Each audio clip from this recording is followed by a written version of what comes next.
Good morning friends welcome in my YouTube channel Gupta ji की पाठशाला। Friends आज है 26/2025 और आज के बनने वाली सभी करंट अफेयर्स की यहाँ चर्चा करेंगे।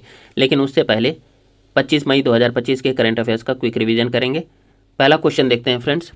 हाल ही में भारत में एमएसएमई को इक्विटी सहायता प्रदान करने के लिए सरकार द्वारा शुरू की गई योजना का नाम क्या है? तो इसका आंसर हो जाएगा SRI फंड योजना। तो एमएसएमई को इक्विटी सहायता प्रदान करने के लिए सरकार द्वारा शुरू की गई योजना SRI फंड योजना है, जिसमें 50,000 करोड़ रुपए तक का फंड की व्यवस्था की जाएगी। अगला क्वेश्चन देखते हैं फ्रेंड्स। किस देश ने नियालिया थियांगोगेंसिस नामक बैक्टीरिया की एक नई प्रजाति की खोज की है? तो इसका आंसर हो जाएगा चीन। तो हाल ही में चीन ने नियालिया थियांगोगेंसिस नामक बैक्टीरिया की एक नई प्रजाति की खोज की है। अगला क्वेश्चन देखते हैं friends. Rising north east investors summit 2025 का उद्घाटन कहाँ किया गया है? तो इसका आंसर हो जाएगा नई दिल्ली। तो हाल ही में नई दिल्ली में rising north east investors summit 2025 का उद्घाटन किया गया। अगला क्वेश्चन है फ्रेंड्स।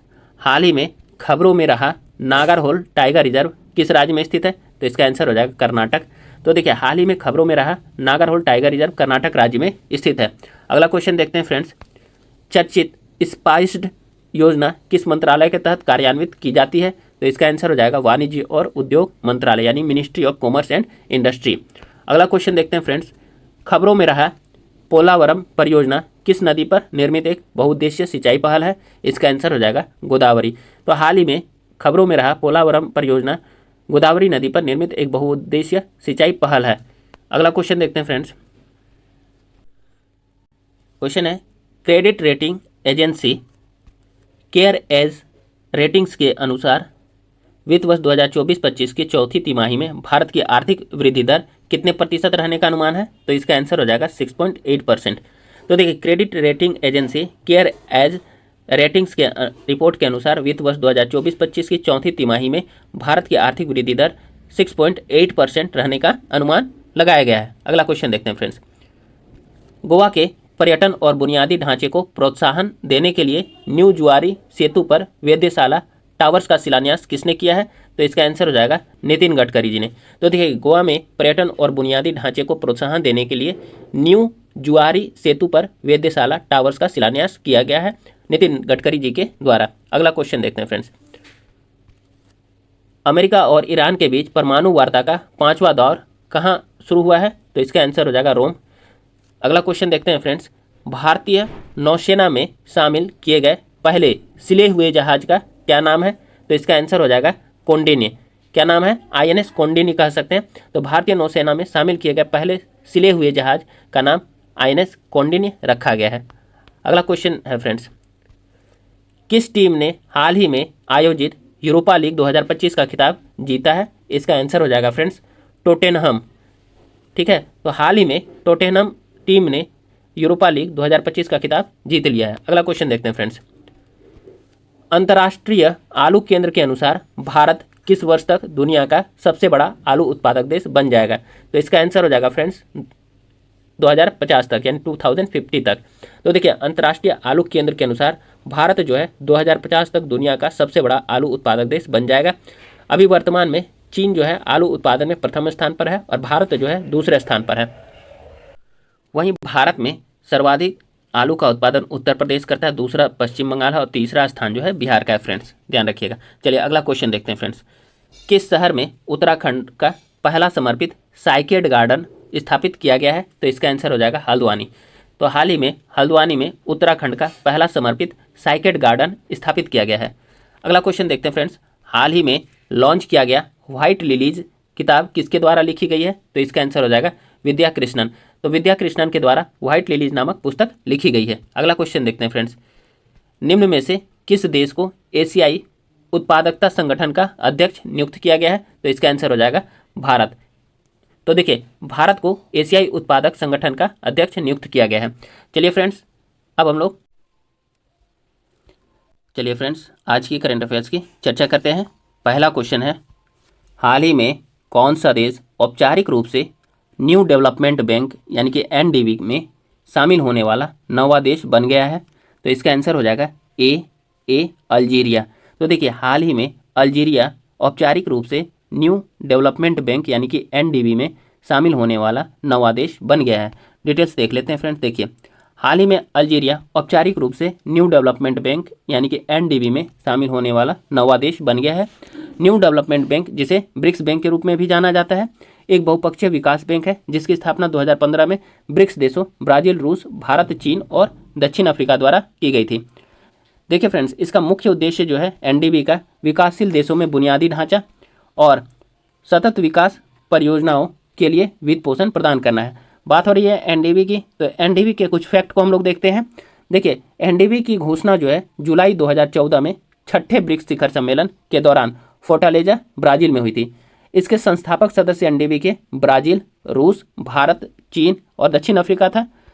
अब देखिए, अभी वर्तमान में कुल सदस्य जो है एनडीबी के ब्राजील, रूस, भारत, चीन, दक्षिण अफ्रीका, बांग्लादेश, संयुक्त अरब अमीरात, मिस्र और अल्जीरिया जो 9वां सदस्य बना है। ठीक है, तो कुल मिलाकर के 9 है। पूंजी इसकी एनडीबी की प्रारंभिक अधिकृत पूंजी 100 बिलियन अमेरिकी डॉलर था, जिसमें प्रत्येक संस्थापक सदस्य समान हिस्सेदारी यानी 20% का योगदान देता है। ठीक है, अब चलिए देखिए, इसकी स्थापना 2015 में हुई थी। मुख्यालय जो है शंघाई, चीन में है। इसका उद्देश्य एनडीबी का ब्रिक्स के अन्य उभरती अर्थव्यवस्थाओं में बुनियादी ढांचा विकास को बढ़ावा देना, सतत विकास परियोजनाओं को वित्तीय सहायता प्रदान करना, वैश्विक वित्तीय प्रणाली में विकल्प प्रदान करना जो विश्व बैंक और आईएमएफ जैसे संस्थानों के पूरक के रूप में काम करे। अब इसकी प्रमुख परियोजनाएं जिसमें वित्त पोषण प्रदान करता है, एनडीबी मुख्य रूप से स्वच्छ ऊर्जा, परिवहन, जल आपूर्ति और शहरी विकास जैसे क्षेत्रों में परियोजनाओं को वित्त पोषित करता है। यह स्थानीय मुद्राओं में ऋण प्रदान करने पर जोर देता है ताकि मुद्रा जोखिम को कम किया जा सके। अगला क्वेश्चन देखते हैं फ्रेंड्स, किस राज्य ने सड़क दुर्घटना पीड़ितों को अस्पताल पहुंचाने में मदद करने के लिए राहवीर योजना शुरू की है? तो इसका आंसर हो जाएगा बी। इसका आंसर हो जाएगा फ्रेंड्स मध्य प्रदेश। तो देखिए, हाल ही में मध्य प्रदेश ने सड़क दुर्घटना पीड़ितों को अस्पताल पहुंचाने में मदद करने के लिए राहवीर योजना शुरू की है।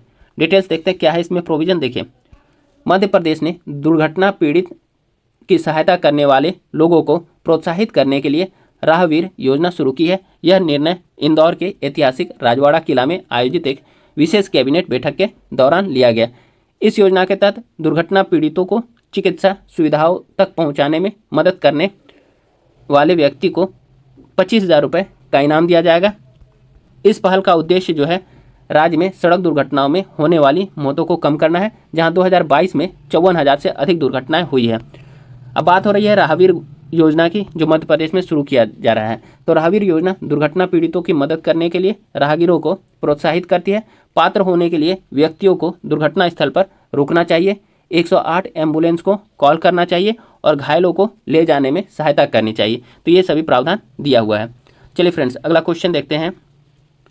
भारत का प्रमुख नागरिक विमानन कार्यक्रम विंग्स इंडिया 2026 का आयोजन किस स्थान पर किया जाएगा? तो इसका आंसर हो जाएगा सी हैदराबाद। तो देखिए, भारत का प्रमुख नागरिक विमानन कार्यक्रम विंग्स इंडिया 2026 का आयोजन हैदराबाद में किया जाएगा। डिटेल्स देखते हैं फ्रेंड्स। देखिए, 28 से लेकर के 31 जनवरी 2026 तक हैदराबाद के बेगमपेट विमानपत्तन में विंग्स इंडिया 2026 का आयोजन किया जाएगा, जिसमें विश्व भर से एयरलाइंस निर्माता, राज्य सरकारें, निवेशक, विमानपत्तन विकासकर्ता, कार्गो और लॉजिस्टिक्स क्षेत्र के प्रमुख, एमआरओ, कौशल विकास एजेंसियां और वित्तीय संस्थान सहित प्रमुख हितधारक एक साथ आएंगे। देखिए, इसका महत्व जो है फ्रेंड्स, भारत को वैश्विक विमानन केंद्र के रूप में बढ़ावा देना, विकास, नवाचार और निवेश को बढ़ावा देना है। इसकी पृष्ठभूमि जो है फ्रेंड्स, भारत की प्रमुख नागरिक विमानन प्रदर्शनी और सम्मेलन के रूप में स्थापित है। चलिए फ्रेंड्स, अगला क्वेश्चन देखते हैं। हाल ही में किसके द्वारा महिलाओं के एआई और साइबर सुरक्षा कौशल को बढ़ावा देने के लिए यशोदा एआई को लॉन्च किया गया है? तो इसका आंसर हो जाएगा फ्रेंड्स सी, राष्ट्रीय महिला आयोग या नेशनल वुमेन कमीशन के द्वारा। तो इसका आंसर सी हो गया फ्रेंड्स, राष्ट्रीय महिला आयोग के द्वारा। तो देखिए, हाल ही में राष्ट्रीय महिला आयोग द्वारा महिलाओं के आर्टिफिशियल इंटेलिजेंस और साइबर सुरक्षा कौशल को बढ़ावा देने के लिए यशोदा एआई को लॉन्च किया गया है। देखिए, यशोदा का फुल फॉर्म है फ्रेंड्स योर एआई सखी for shaping horizons with digital awareness. देखिए, राष्ट्रीय महिला आयोग द्वारा यशोदा एआई शुरू किया गया। यह अभियान महिलाओं को AI साइबर सुरक्षा और डिजिटल साक्षरता में प्रशिक्षित कर उन्हें डिजिटल युग के लिए सक्षम बनाएगा। यह पहल 2 लाख से अधिक महिलाओं को लाभान्वित करने का लक्ष्य लेकर चल रही है। अब यहाँ देखेंगे कि एक मिनट फ्रेंड्स, अब देखिए इस पहल का शुभारंभ जो है बरेली के महात्मा ज्योतिबा फुले रोहिलखंड विश्वविद्यालय में किया गया। अगला क्वेश्चन देखते हैं friends, Indira Gandhi international airport को दुनिया के सबसे व्यस्त हवाई अड्डों की सूची में कौन सा स्थान दिया गया है? तो इसका आंसर हो जाएगा बी 9वां यानी कि 9th। तो इंदिरा गांधी इंटरनेशनल एयरपोर्ट को दुनिया के 9वां सबसे व्यस्त हवाई अड्डों की सूची में रखा गया है। डिटेल्स देख लेते हैं फ्रेंड। देखिए, दिल्ली स्थित इंदिरा गांधी अंतर्राष्ट्रीय हवाई अड्डा वर्ष 2024 में दुनिया का सबसे व्यस्त हवाई अड्डों में 9वें स्थान पर पहुंच गया है। यह उपलब्धि एयरपोर्ट काउंसिल इंटरनेशनल द्वारा जारी की गई नवीनतम आंकड़ों में सामने आई है। वर्ष 2024 में IGI एयरपोर्ट ने 77.8 मिलियन यात्रियों को सेवा दी। यह 2023 की तुलना में 7.8% की वृद्धि को दर्शाता है। अब देखिए, इसमें शीर्ष 3 हवाई अड्डे जो हैं, हार्टफील्ड जैक्सन अटलांटा अंतर्राष्ट्रीय हवाई अड्डा पहले स्थान पर है, जहां पर 108 मिलियन से अधिक यात्रियों के साथ पहले स्थान पर है। तो देखिए, पहले स्थान पर हार्टफील्ड जैक्सन अटलांटा अंतर्राष्ट्रीय हवाई अड्डा, और अन्य 2 देख लीजिए, दुबई अंतर्राष्ट्रीय हवाई अड्डा दूसरे स्थान पर, डलास फोर्ट वर्थ हवाई अड्डा तीसरे स्थान पर है फ्रेंड्स। अगला क्वेश्चन देखते हैं, हाल ही में भाला फेंक खिलाड़ी शिवपाल सिंह पर कितने वर्ष का प्रतिबंध लगाया गया है? तो इसका आंसर हो जाएगा डी 8 वर्ष यानी 8 साल। तो हाल ही में भाला फेंक खिलाड़ी शिवपाल सिंह पर 8 वर्ष का प्रतिबंध लगाया गया है। डिटेल्स देख लेते हैं फ्रेंड। देखिए, शिवपाल सिंह पर दूसरी बार डोप टेस्ट में असफल होने के बाद 8 साल का प्रतिबंध लगाया गया है, जो भारत के स्टार भाला फेंक एथलीट शिवपाल सिंह हैं उन पर, जिन्होंने टोक्यो ओलंपिक में भारत का प्रतिनिधित्व किया था। यह उन पर दूसरी बार डोप टेस्ट में असफल पाया गया है। चलिए अगला क्वेश्चन देखते हैं फ्रेंड्स, किसानों की सहायता करने के लिए किस राज्य में महाविस्तार ऐप को लॉन्च किया गया है? तो इसका आंसर हो जाएगा फ्रेंड्स ए महाराष्ट्र। तो देखिए, किसानों की सहायता करने के लिए महाराष्ट्र राज्य में महाविस्तार ऐप को लॉन्च किया गया है। डिटेल्स देख लेते हैं। देखिए, डिजिटल कृषि की दिशा में एक बड़ा कदम उठाते हुए महाराष्ट्र सरकार ने आधिकारिक तौर पर Mahavistar AI mobile application launch किया है, जो एक AI संचालित डिजिटल प्लेटफॉर्म है, जिसे किसानों को वास्तविक समय व्यक्तिगत कृषि सलाह सेवाओं के साथ सहायता करने के लिए डिजाइन किया गया है।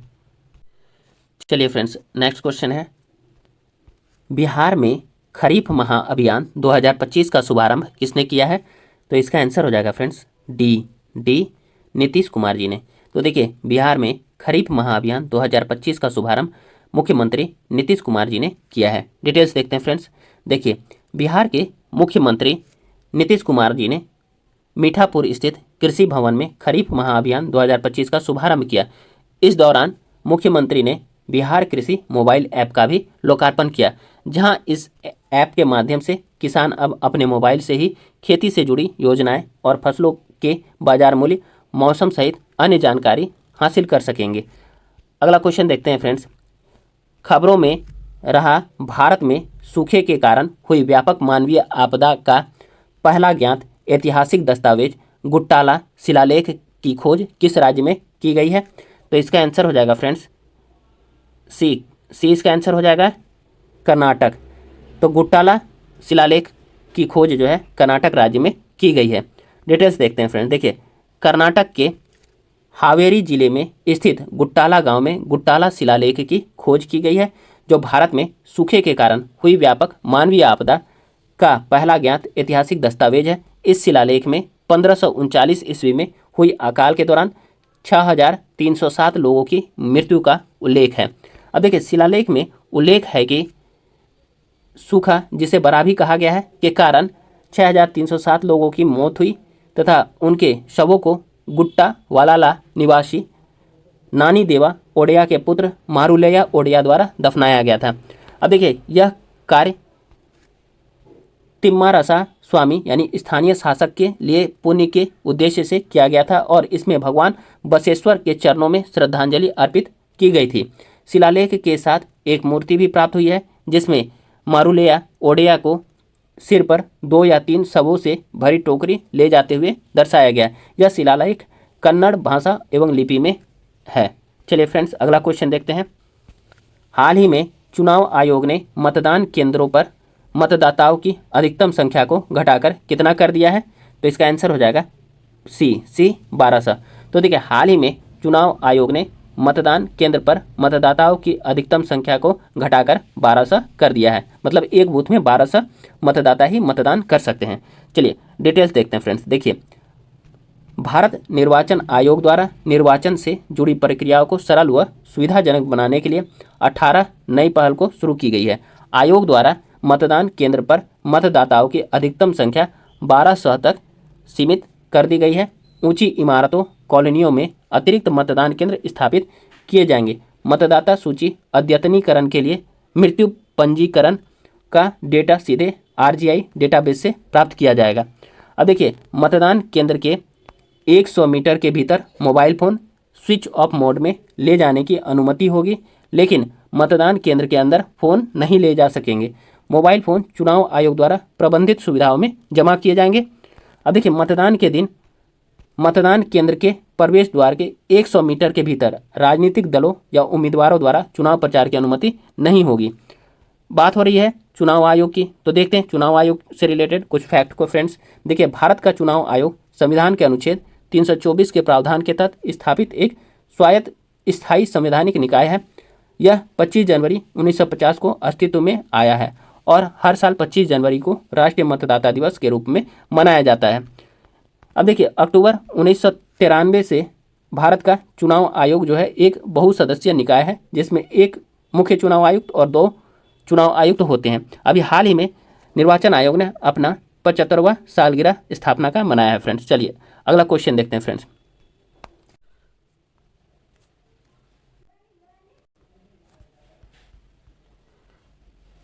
चलिए फ्रेंड्स, अगला क्वेश्चन देखते हैं। हाल ही में किस दिन संयुक्त राष्ट्र द्वारा दूसरा अंतर्राष्ट्रीय मारखोर दिवस मनाया गया है? तो इसका आंसर हो जाएगा फ्रेंड्स बी 24 मई। तो देखिए, हाल ही में 24 मई को संयुक्त राष्ट्र द्वारा दूसरा अंतर्राष्ट्रीय मारखोर दिवस मनाया गया है। इसका डिटेल्स देखते हैं फ्रेंड्स। देखिए, 24 मई 2025 को दूसरा अंतर्राष्ट्रीय मारखोर दिवस मनाया गया है।